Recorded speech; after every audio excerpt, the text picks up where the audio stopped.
সারা স্বরাষ্ট্রমন্ত্রী হচ্ছে অনুপ্রবেশকারী রোহিঙ্গাদের জম। উনি আসছেন, তো তাদের যারা রক্ষাকর্তা তারা তো উল্টোপাল্টা বলবেনই। পরিযায়ী শ্রমিকরা যখন এদিক থেকে ওদিকে যায়, যেখানে বেশি তোমার সুযোগ পায়, ওই এসছে গেছে চলে গেছে, যার গণতান্ত্রিক দেশ, গণতান্ত্রিক অধিকার, যা খুশি করুক। যেগুলো ওসমান ওখানকার যে একজন গুন্ডা হারমাদ জামাতি নেতা তিনি শুরু করেছিলেন, সেই নেতা আজকে সেই স্লোগান আজকে ভাড়া করে মমতা ব্যানার্জি নিয়ে এসছেন। একেবারেই আমরা দেখতে পাচ্ছি যে বাংলার বুকে বারবার যখন অমিত শাহ আসছেন, মোদিজি আসছেন, তখন কিন্তু মুখ্যমন্ত্রী এবং তার দলের একাধিক নেতৃত্ব তারা বলছেন আবারও বাংলায় কে কি বলছে না বলছে তাদের কিছু যায় আসে না। স্বরাষ্ট্রমন্ত্রী সারা ভারতবর্ষের স্বরাষ্ট্রমন্ত্রী, সারা স্বরাষ্ট্রমন্ত্রী হচ্ছে অনুপ্রবেশকারী রোহিঙ্গাদের জম। উনি আসছেন, তো তাদের যারা রক্ষাকর্তা তারা তো উল্টোপাল্টা বলবেনই। ভারতবর্ষর সভ্যতা বাঁচানোর লড়াই আজকে ভারতীয় জনতা পার্টি করছে, এবং সেটা জয় 100% মানুষের আশীর্বাদ নিয়ে। মানুষকে বাঙালিকে সেবা করার সুযোগ সবাইকে দিয়েছেন এতদিন ধরে।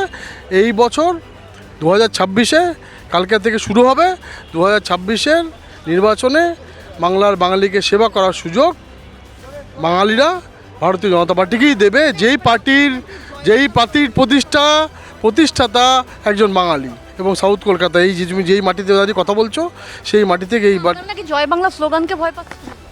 আমরা দেখুন, বাংলাদেশি স্লোগান টোগানদের আমাদের ঠিক পোষায় না। আমরা জয় বঙ্গ বলবো, জয় পশ্চিমবঙ্গ বলবো। পশ্চিমবঙ্গের ইতিহাস আছে।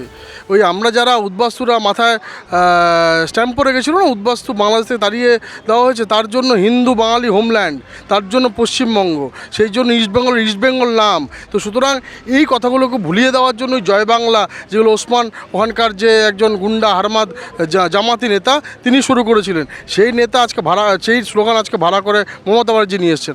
আমাদের জন্য তো বন্দে মাতারাম, আমাদের জন্য তো জয় পশ্চিমবঙ্গ, আমাদের জন্য ভারত মাতার জয়, আমাদের জন্য জয় মা কালী। আমরা কেন অন্য স্লোগান ধার করতে যাব? সম্প্রতি দেখলাম একবারে একজন অভিনেত্রী তিনি বিজেপি ছেড়ে তৃণমূলে যোগদান করলেন, এবং তৃণমূল বলছে 26-এর আগে এক এক করে বিজেপির সব নেতাই নাকি তৃণমূলে যোগদান। তিনি ছিলেন নাকি বিজেপিতে? জানতাম না তো।